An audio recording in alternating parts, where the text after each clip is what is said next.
Negeri 1 Ida Negawo. Nah, kali ini saya sedang mengikuti program Guru Belajar Seri AKM. Nah, apa itu program Guru Belajar Seri AKM? Sebelum itu saya jelaskan dulu langkah-langkah untuk mengikuti program Guru Belajar tersebut. Oke, pertama, seorang guru tersebut harus memiliki yang namanya akun SIM PKD. Nah, apa itu akun SIM PKD? Akun SIM PKD adalah akun untuk guru seluruh Indonesia untuk belajar dan mengembangkan kompetensinya sendiri. Nah, berikut adalah cara untuk mendaftar di dalam angkatan seri asesmen kompetensi minimum. Pertama, kita klik akun SIM PKD, baik itu di website seperti Google. Setelah itu kita mencari yang namanya portal layanan program GTK Kemendikbud. Nah, akan muncul tampilan berikut ini.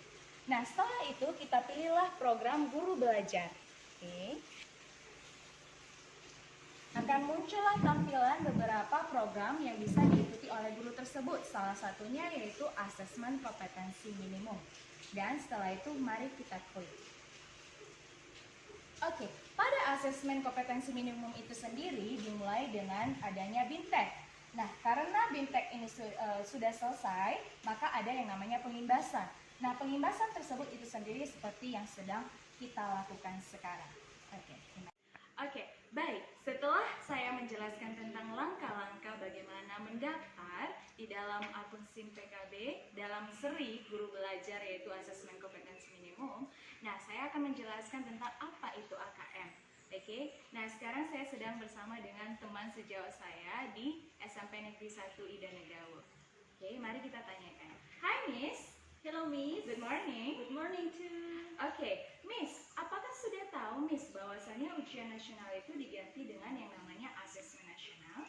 Sudah Miss, namun saya masih belum tidak begitu paham apa sih bedanya asesmen nasional itu dengan ujian nasional yang sebelumnya kita laksanakan. Oke, baik, saya bantu jelaskan ya Miss. Asesmen nasional merupakan suatu kebijakan yang diterapkan oleh Presiden dan didukung oleh Presiden di dalam mengukur pencapaian hasil belajar seorang siswa. Namun bukan hanya saja individu Miss, tapi juga untuk mengevaluasi seluruh sistem pendidikan, baik berupa hasil, proses, maupun input dari pendidikan itu sendiri. Nah, asesmen nasional itu sendiri Miss ada dalam 3 bentuk, yaitu pertama ada yang namanya asesmen kompetensi minimum atau AKM, kedua ada yang namanya survei karakter, dan yang ketiga ada yang namanya survei lingkungan sekolah. Oke, nah di dalam hal ini hasil pengukuran dari tes itu sendiri atau yang disamakan dengan tes asesmen nasional itu lebih mengarah kepada pencapaian dalam hal belajar kognitif, yaitu dalam hal numerasi maupun literasi. Bukan hanya saja menganalisa Miss, tapi juga memahami isi teks, bacaan maupun angka-angka. Dan itu bukan berarti mengecilkan nilai-nilai dari mata pelajaran yang lain Miss, tidak. Tapi justru itu membantu mata pelajaran yang lain dalam memahami maupun menganalisis suatu teks maupun angka yang sangat berpengaruh untuk kemampuan para siswa.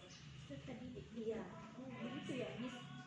Lalu bagaimanakah bentuk-bentuk tes yang dimuat dalam asesmen nasional itu? Oke, tipe-tipe soal maupun bentuk soal dalam asesmen nasional itu sendiri Miss bisa dikategorikan dalam 3 bentuk, yaitu ada tipe untuk mengukur kemampuan siswa dalam hal memahami maupun menganalisis teks maupun bacaan, dan yang kedua ada tipe pertanyaan dalam integritas maupun menginterpretasikan, dan yang ketiga ada tipe pertanyaan untuk merefleksikan atau mengevaluasi hasil belajar para siswa.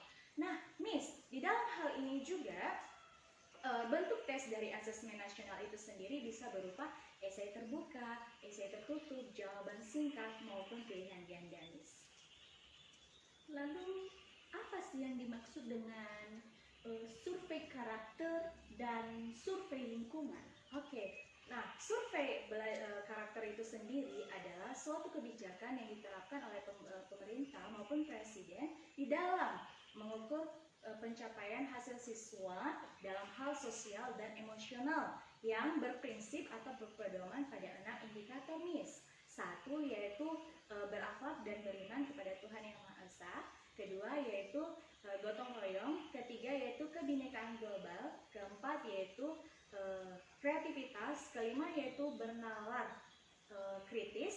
Dan keenam yaitu adanya kemandirian. Oh, jadi begitu ya, Miss? Iya, Miss. Sedangkan survei lingkungan belajar juga, Miss, itu adalah kebijakan yang diterapkan untuk mengukur kemampuan siswa yang didukung oleh lingkungan belajar itu sendiri. Dalam hal ini yaitu sekolah sendiri, Miss. Oh. Lalu adakah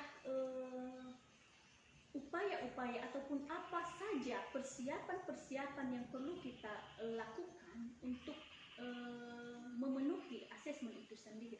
Oke, baik, untuk persiapan-persiapan khusus sepertinya tidak ada ya, Miss, karena itu hanya menambah beban psikologis jiwa anak atau peserta didik itu sendiri, Miss. Jadi dalam hal ini peran orang tua, peserta didik, guru maupun lingkungan sekolah sangat berpengaruh di dalam mencapai hasil asesmen yang baik dan meningkatkan mutu pendidikan yang baik. Begitu.